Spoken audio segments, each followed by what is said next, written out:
Welcome to another edition of the 66 to 87 podcast. I am Tom Reed, joined as always by Dave Molinari, and a little bit later we will be joined by National League hockey writer Scott Burnside, who right now working for the dailyfaceoff.com. He's going to be along to talk about the big news this week, and it's coming out of Pittsburgh, Dave, and it's a major story. The Pittsburgh Penguins could possibly, in the next couple of days, be purchased by the Fenway Sports Group. Our own Dejan Kovacevic, I should know my owner's last name, has reported that the deal is believed to be in the neighborhood of $900 million. There's a lot of details are very scarce right now, but it does sound as if Mario Lemieux will continue on, at least as a minority owner, to have some continuity there.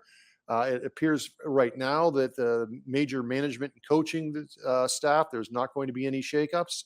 So there's going to be some continuity. But Dave, this is a massive change coming to the Penguins team that is used to being run by one or two owners, kind of a mom and pop operation from its outset. And this is going to be a lot different. Fenway Sports Group is a major player in the sports properties world. For fans that don't know, they own the Red Sox. They own Liverpool FC. They own a racing team, or the Roush racing team in NASCAR. They own one of the best and biggest regional sports networks in Nesson in Boston. So this is a major player coming to town with a lot of capital, a lot of partnerships. But Dave, I'm sure there's probably a segment of the fan base, like most of us in the world, who are always a little bit worried about change. Your initial reactions when you heard this? Well, my initial reaction was that I was kind of sour because these Fenway people came in and nosed out my group that was looking to buy the Penguins. They came up with an offer that apparently was about $900,000 or $900 million more than we were prepared to offer. But once it got past that initial disappointment, it's hard to see much of a downside to this deal as it appears to be constructed for the Penguins. And I think that might be evidenced most by the fact of the enthusiasm with which it has been received from inside the organization. Keeping Mario Lemieux as a minority partner is a smart move on all levels. He gives instant credibility to the Fenway Group, to any Penguins followers who were not familiar with any of that group's other holdings. The teams with which they are affiliated, like the Red Sox and Liverpool, are perennial winners. It's hard to see much of a downside. This group will probably have even more resources that it can put into the Penguins operation than even Ron Berkel has, which is saying quite a bit. Yeah. It's still early. There's still a lot to be learned about how things would be run under the guidance of the Fenway Group, but the initial reaction, I think, it has to be pretty positive and pretty encouraging for the franchise. Yeah, just for our listeners here, we are recording this on Thursday. This is a very fluid story in the sense that when it's going to be finalized, obviously this still has to go through the NHL. I would assume they would rubber stamp it. But the first step, of course, is getting stuff within the Fenway Group. Again, it's a massive enterprise that they have, and they're adding partners. LeBron James is well known. Jerry Cardinell, who is we're going to talk a little bit about him in the next segment, and just some of the partnerships they have and the movers and the shakers that they have in this group. I echo Dave's sentiment 100%. I think this is only a positive. Again, I think there's always going to be part of the fan base that's concerned that, things are changing. What's happening here? But I really think this is a good move. Dave, back me up on this. You've covered this team for so long. You would know the timelines and the ins and outs a little bit better. I mean, this has been an open secret, right? That at some point this was probably going to happen. It dates back for 5-6 years, right? That there was a possibility of something like this was going to exist. I think probably even longer than that was the first talk of Lemieux and Berkel being willing to sell, and there have been a few times in recent years when you heard that there were talks going on, or at least that the current owners were more receptive to entertaining offers. So it's not a complete shock.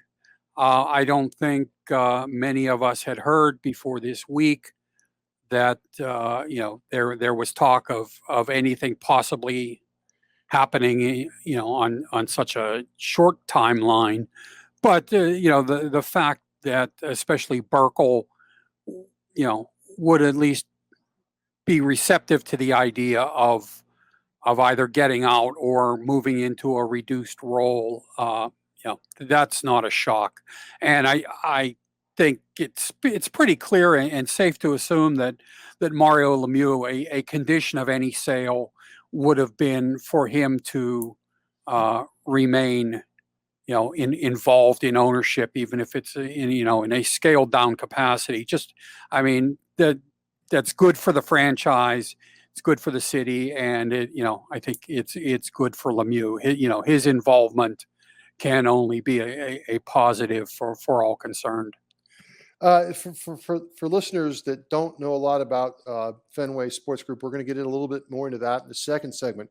But one thing that we want to point out here real quickly, this is a group that identifies, and even in their mission statement, they are out there looking for iconic franchises. In other words, they're not shopping around in the discount rack saying, hey, that Arizona Coyote situation, that's intriguing. I think we can turn that around.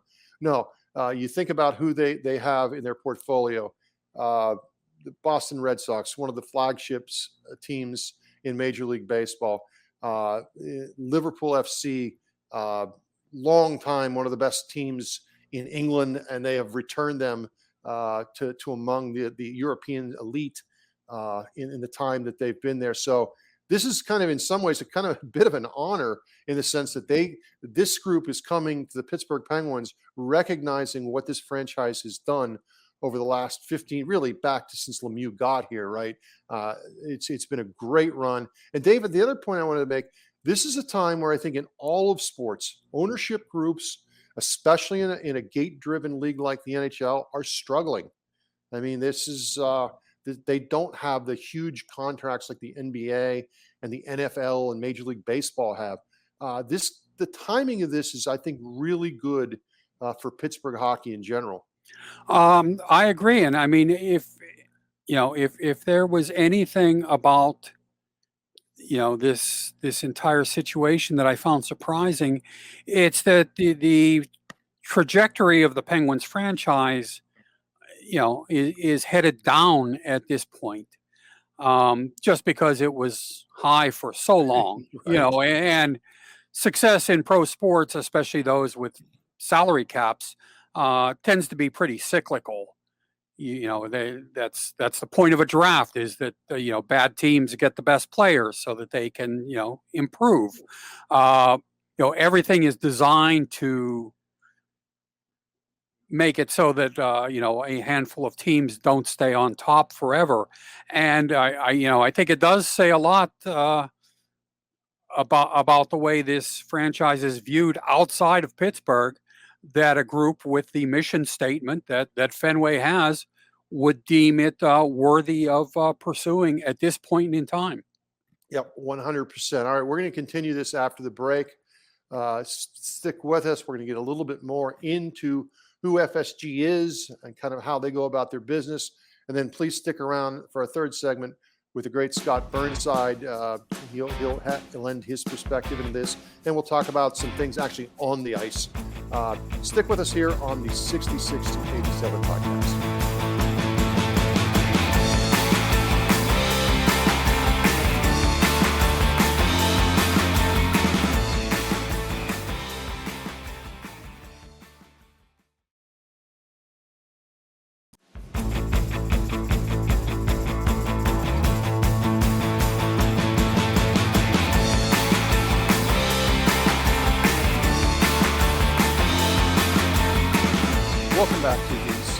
Seat 87 podcast and continuing our discussion on the big news this past week in Pittsburgh, the potential sale of the Penguins to the Fenway Sports Group with Mario Lemieux retaining a minority owner status.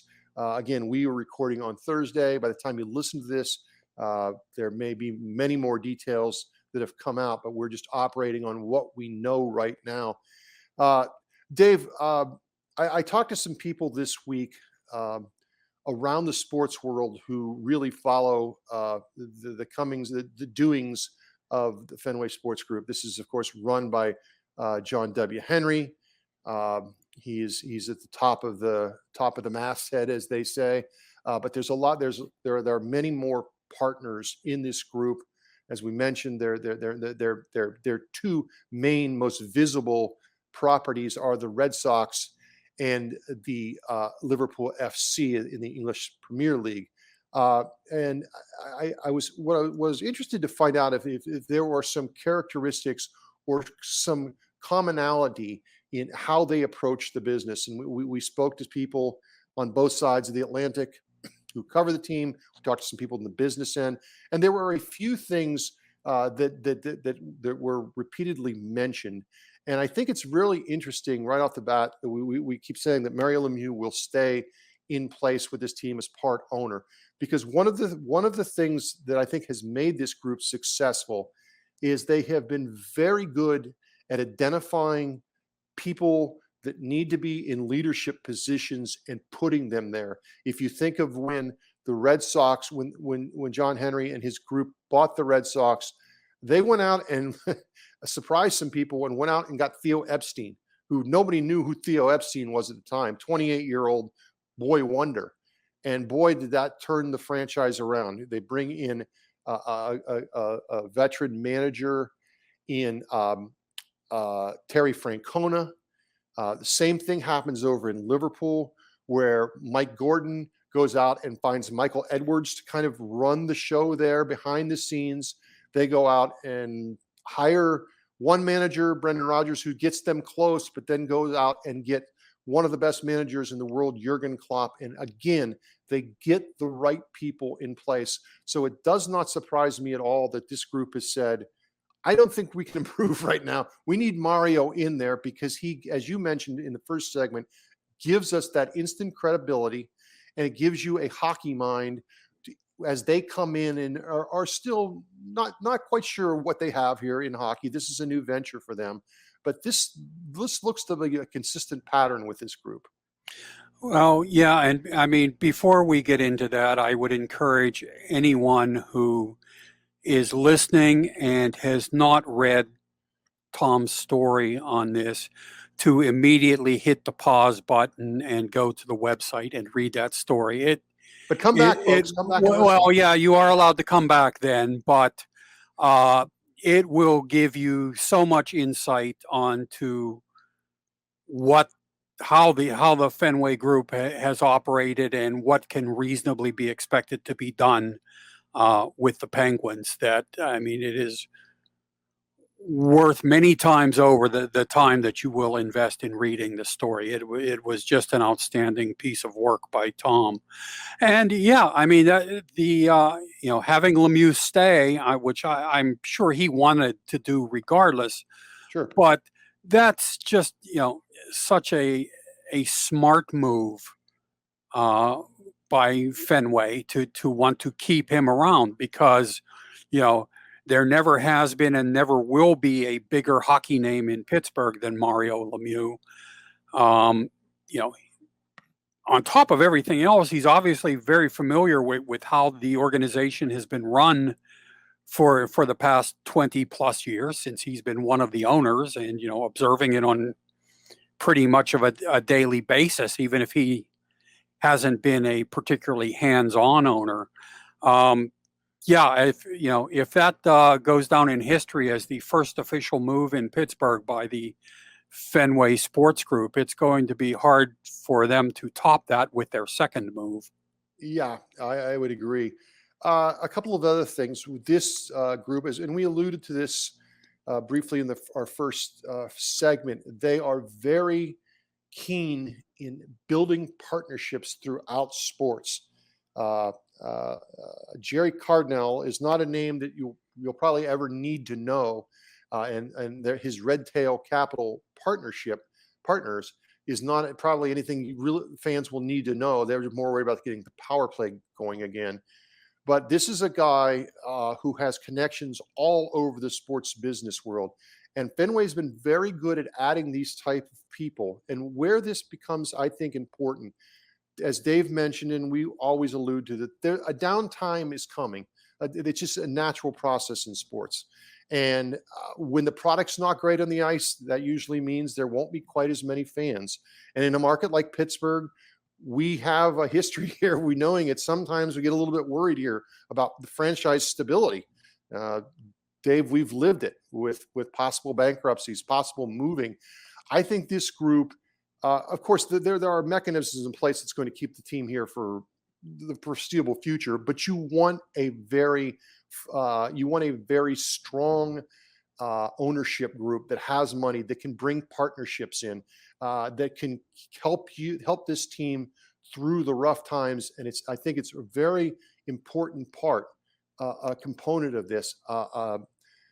Another thing, and I wanted to, this is something that I think is very interesting. This is a group that is really, really high on analytics. One of Henry's first moves, when he was a boyhood baseball, loved baseball, was Stan Musial fan. When he buys the Red Sox, he's already analytically driven. That's how he makes his money. Algorithms. He made his money on betting on the future as a hedge fund manager. Brings in Bill James there. Liverpool, same way. Liverpool is one of the most analytically driven teams in Europe. Dave, where this becomes, I think, interesting, and Scott's going to allude to this when we talk to him in the next segment. Older players, even star players at times at Liverpool, they have allowed them to go because they think that it's sometimes time to move on. There's a couple of players on this team right now that are in their mid-30s and will be out of contract at the end of the year. And I'm very interested to see how they work the analytical side of this, maybe, and maybe the common sense approach of these guys and Chris Letang and Malkin are stone cold locks to be immortal here in Pittsburgh. We need to keep them. Or does Fenway come in and say, look, it might be time to rethink this a little bit? Well, and before we go any farther, perhaps in a future segment, we could explore the idea of whether Red Tail Capital has anybody who might be able to help on the power play. But until then, I mean, we don't know how Fenway would approach, keeping veterans around. I think that Lemieux has made it clear. Certainly, I don't think there's any question that Sidney Crosby will finish his career in Pittsburgh. I think that's a given. Right. I think Lemieux has made it pretty clear that he would like Malkin to do the same, and I think Malkin has expressed a similar sentiment, as has Chris Letang. With new ownership, those decisions might be made elsewhere. But I would think that for the time being, at least, things tilt in favor of the Penguins trying to retain Malkin and Letang. Whether those guys would be able to return at what management would see as an acceptable price, remains to be seen, and that's a decision for a bit farther down the road. But that is one of many aspects of this that will be worth keeping an eye on in coming days and weeks. Obviously, we've talked about Mario Lemieux a lot here. I think I don't know if there is a sports figure, and not just a player, but a sports figure that has meant more to a franchise than Mario Lemieux has to the Pittsburgh Penguins. But a guy that Dave wrote about did a really nice. I hope you read the piece in our Friday Insider section. Ron Berkel, who is very much been behind the scenes doesn't want any credit for what he's done, but has certainly played his role in 3 Stanley Cups here. Dave, for those who haven't had a chance to read it yet, give us a little bit of a kind of an appreciation. Is kind of what you wrote about Burkle, and I know you've interviewed him in the past at length. Tell fans who may not know as much about Ron Burkle a little bit more about him. Well, if you don't know much about Ron Burkle, you're certainly in the majority. He's extremely wealthy. He's a billionaire. I believe several times over at last report. But he's as intensely private as he is wealthy. Lemieux brought him in to the ownership group after he got ownership of the team through bankruptcy in 1999. And while Lemieux gives the franchise credibility, Ron Burkle, more than anyone else, any other partner by far, gave it the financial wherewithal to run itself as a first-class operation, to spend to the salary cap ceiling every year, and to put money into scouting and player development, which is so important for a team that has habitually traded away early round draft choices to try to fortify its roster for a playoff run in any given spring. And that has, made it possible to develop first-class training facilities and to do everything in a first-class manner, so that when you're trying to attract free agents or make guys accept happily trades to your team, they know that they're coming to an organization that does things right when they come to Pittsburgh. And that's all because of the financial strength that Ron Burkle brought to this team. I think it's not only safe to say that there wouldn't have been the past 3 Stanley Cup banners in PPG Paints Arena without him, but there might well not have still been a Penguins franchise in Pittsburgh without Ron Burkle. Yeah, and it's good. And DK mentioned this in his column the other day. It's good that these guys, both of these guys, not only get the recognition they deserve, but the money they deserve. They put so much into this franchise. As we said, DK is reporting that the sales about $900 million. That sounds about right. I know Sportico had their valuation was 850, 875, 840, somewhere in that, what the value is. And talking with some people there said that might have even been conservative. So it sounds like that's the right area. Just to give our listeners an idea, the valuation of Fenway Sports is $7.35 billion. So they've got their money. Granted, one of the things that sometimes fans in all of these markets where they have teams are concerned is, do they get spread too thin as they continue to add to their portfolio? We'll see. I don't think that's going to be a problem. And Dave, one of the cool things, and we'll wind it up with this question, is, John Henry and his group with baseball, there's no salary cap. There's a luxury tax, but still, you got to spend an awful lot of money. They've had to sink money into an old but a wonderful ballpark in Fenway Park. This same situation in Liverpool, where Anfield, they've rebuilt the main stand instead of building a new facility. The money spent over there is astronomical on transfer fees. They are going against sheiks and Russian oligarchs to try to find the best players in the world. In Pittsburgh, they're coming into a situation where they don't have to do that. They don't have to spend that. There is a salary cap.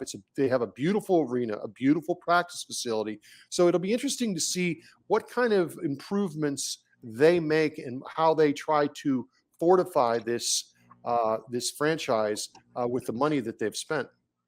Yeah, Tom, and for the record, I'd just like to note that if the asking price had actually been $845 million, my group would have still been in the mix. But we just didn't want to go above that. You don't go to 9. You don't when it comes close to 1 billion, you stay out of that. Yeah, you just have to set a budget and stick to it.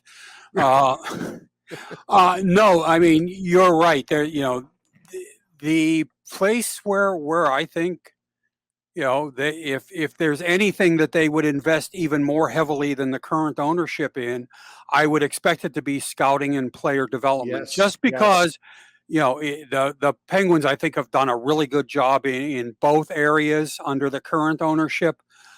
But you're going to be replacing some Hall of Fame talents here over the next few years, and you're probably not going to do it by getting the next Sidney Crosby or Mario Lemieux or Jaromir Jagr or Evgeny Malkin.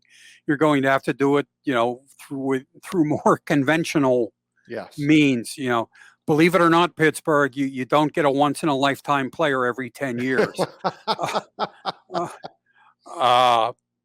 So perhaps there's more money that could go into scouting and player development, but the facilities that exist are,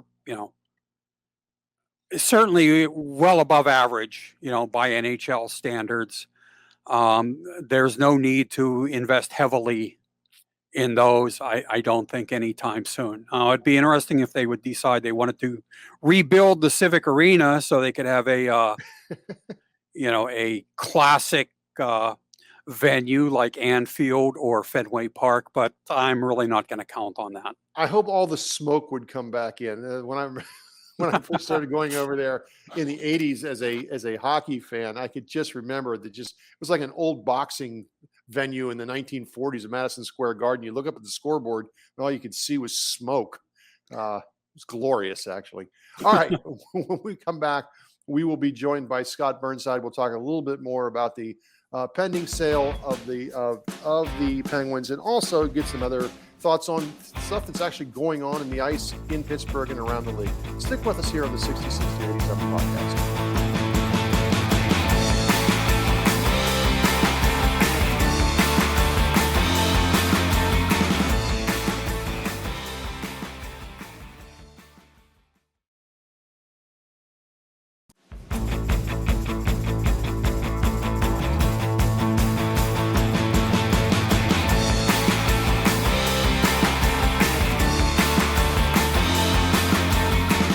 Welcome back to the 60-60-87 podcast, and as promised, we are now joined by the great Scott Burnside. You can read his material, you can hear his voice on dailyfaceoff.com. One of the great national guys that cover the league out there. Scott, how you doing today? I'm doing very well, and thanks for having me aboard. Whenever I come on with you guys, I am reminded of one of my favorite road trips was during a Pittsburgh-Columbus playoff series, and I made the trip back and forth between Pittsburgh and Columbus. I'd never done it before, but I swear there were like 200 dead deer. That's true. That's what I remember of that road trip. They must have been out of season because there's usually more. Yes, that's what appealed to me about the job of taking the job in Pittsburgh while living in Columbus is just dodging the deer. I'll let with that introduction, I'll let Dave get started with some questions. Scotty, obviously, the big news in Pittsburgh this week was the possible sale of the franchise to the Fenway Sports Group. Most of the folks listening to the podcast probably are aware of the reaction around here, but what kind of reaction was there around the country and around the league, if any, to that news? Yeah, no, I think it's always big news in the NHL. I think when you have when there's any kind of ownership shift, because you want to know what's the backdrop to it. Does it speak to instability or any of those kinds of things? And I think for me, I don't think I was all that surprised. I think it's been well documented that Ron Burkle and Mario Lemieux have tested the waters in terms of selling the franchise in Pittsburgh.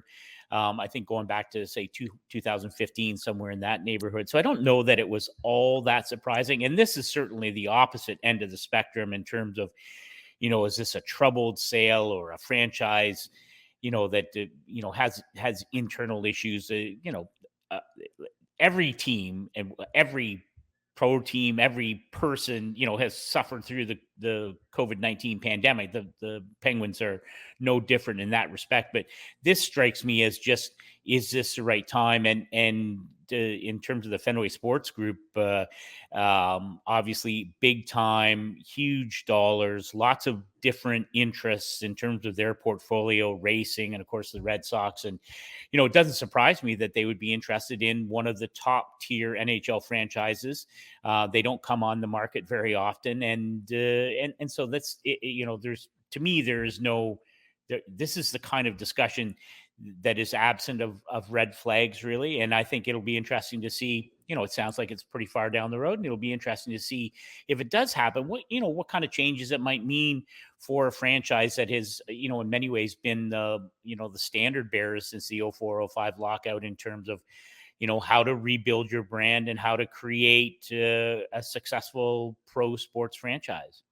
Now, I realize that a young man like you is probably familiar with Mario Lemieux's playing career only through grainy black and white, video footage.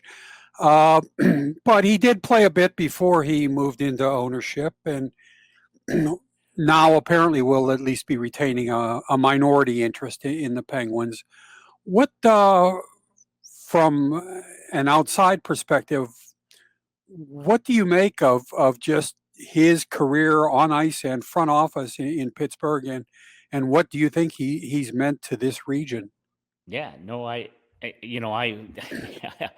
am not that young, and in fact, I covered Mario's return after he'd retired because the effects of the back injury and cancer, and I was in Pittsburgh at the old Igloo the night he came. They took his the banner down from the rafters, and he came out and he single-handedly decimated the Toronto Maple Leafs. And it's still one of my favorite, sort of regular season moments covering the game. And I told the story I do a podcast with Mike McKenna, and I told the story about how during the 08 playoffs, I had been among a group covering the playoffs and spent a lot of time in Pittsburgh, and Mario was nowhere to be seen, didn't make himself available. And I remember writing a rather scathing piece for ESPN.com, for whom I was employed at the time. And, that basically I took a dim view of the fact that he wouldn't take the time to come out and chat with us. But of course,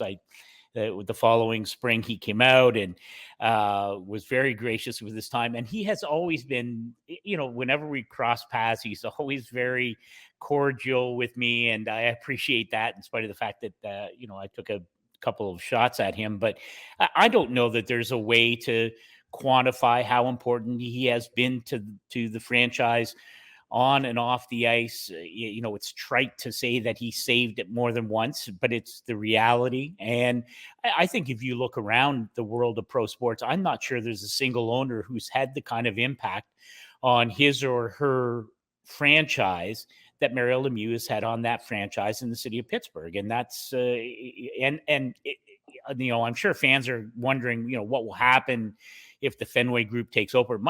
To me, the first thing that, if you're part of that Fenway Group, the first thing you have to assure is that Mario Lemieux wants to be involved, because I think it's critical that he has a hand in the game, that he has a hand in what goes on with the Pittsburgh Penguins. So that part of it will be interesting, because it will be different, obviously, but much bigger.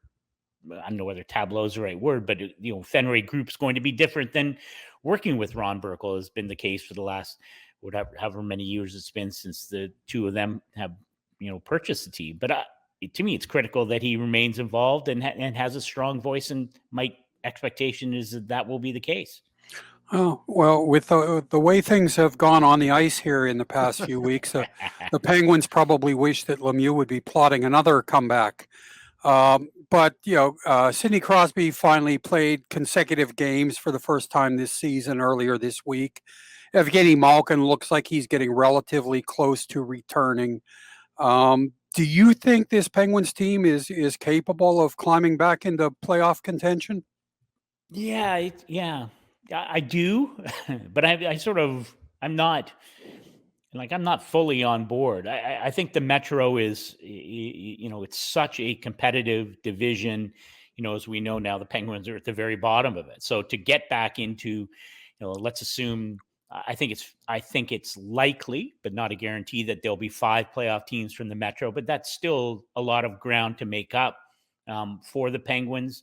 You talk about the injuries and missing, Crosby until recently, and still no Malkin, and the Letang out early, and there's a lot of things going on. And to me, this is the interesting part of, if this ownership sale or transfer goes through in a timely fashion, does it create the natural break to make what would be very difficult decisions about key players like Chris Letang and Evgeny Malkin, both of whom are, of course, in contract years? And does this kind of change at the very top lead to very significant changes in terms of the hockey roster? And maybe you can't draw a line from A to B, but I think it will be interesting, what those discussions are like if the Penguins continue to be outside the playoff bubble, something that hasn't happened since Sidney Crosby's rookie year. So, I don't know. What do you make of it, Davey? I mean, you're there every day. Do you think this team could get back in it? They're not, it's early, but it's getting late quick. Oh, right. Yeah. I mean, I agree. I think they certainly will be capable of getting back into contention if they can get their core guys healthy and keep them that way. But, it's not so much a question of how many points out of the top 8 spots you get, but how many teams you have to hurdle to get there, with, there being the possibility of 3 points in every game that's contested. It's not easy to make up ground. Yeah. And, if you have to pass multiple teams, that just compounds the challenge. So, yes, I think they could. They certainly could. There is time to do that, but it's not going to be quick or easy, I don't think. Yeah. Man, it's hard to imagine. I remember back again, showing my own age here. I remember going to St. Louis. Oh my gosh, it was so early. Might have been the first year after the lockout, so it might have been 05, 06 when their long playoff string came to an end, and doing a story about sort of the end of the line, a changing, just it really is. It's such an impressive body of work for this Penguins organization. As I mentioned, after Sidney Crosby's rookie year, I mean, to be there, consistently every spring, and to not miss, and to be in the playoffs, and it's kind of sobering to imagine that might be coming to an end. And if it does come to an end, what are the ramifications for the core of that team? Dave and I, Scott, Dave and I talk about this regularly. We've both written about it. For me, it reminds me so much of the Red Wings in the middle of the last decade. Yeah. As Zetterberg and Datsuk are getting older, they're still keep making the playoffs, but they're no longer making runs. But just because you have such Hall of Fame caliber players, the organization feels compelled to keep them together, right, and ride it to the very end.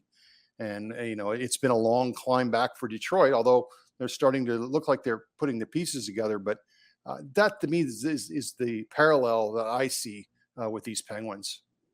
Yeah, no, Tom, I think that's absolutely true. And I think you have to, Pittsburgh's a sophisticated hockey market, right? Like they get it, and you're never going to keep everyone happy. Like if you decide, and depending on whatever the contract talks go like, but if you feel you can't commit the dollar and term that a Chris Letang and Evgeny Malkin might be looking for at this stage of their career, and have to move on. I mean, there will be people who will be upset.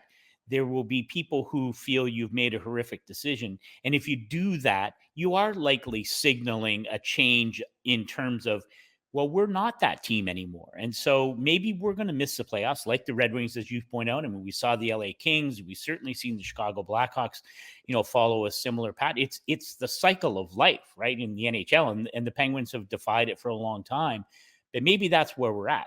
Now, the other thing, of course, maybe they Malkin comes back. They get on a tear. I thought they were the better team in the first round against the Islanders last year, and their goaltending let them down. But if they win that series, are they a team that goes to an East final against Tampa, and we view them completely differently? I don't know.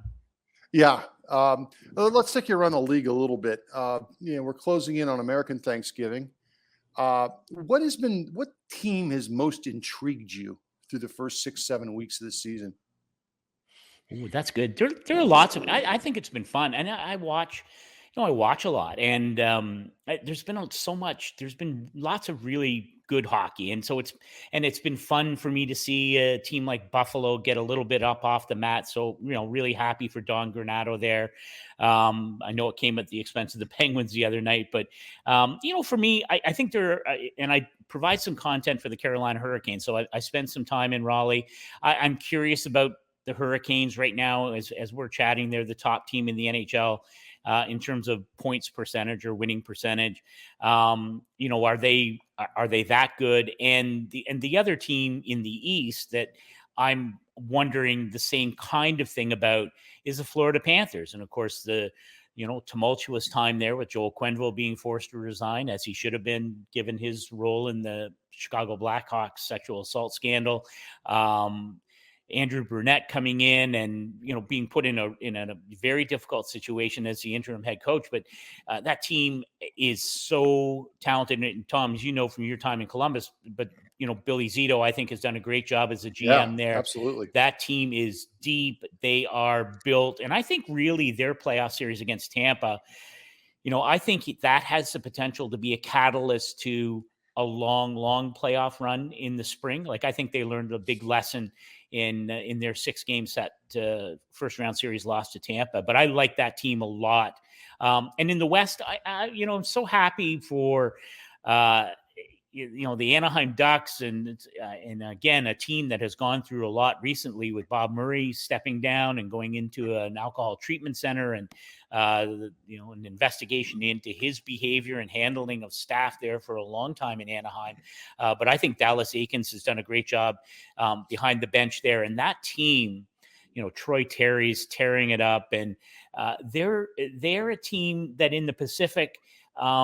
I didn't see them sitting in first place in the Pacific. Nobody did. Yeah, so they're fun to watch, and that's a franchise that they've been in I covered a Western Conference final there in 2015, and they lost to Chicago in 7 games, and boy, they were so close.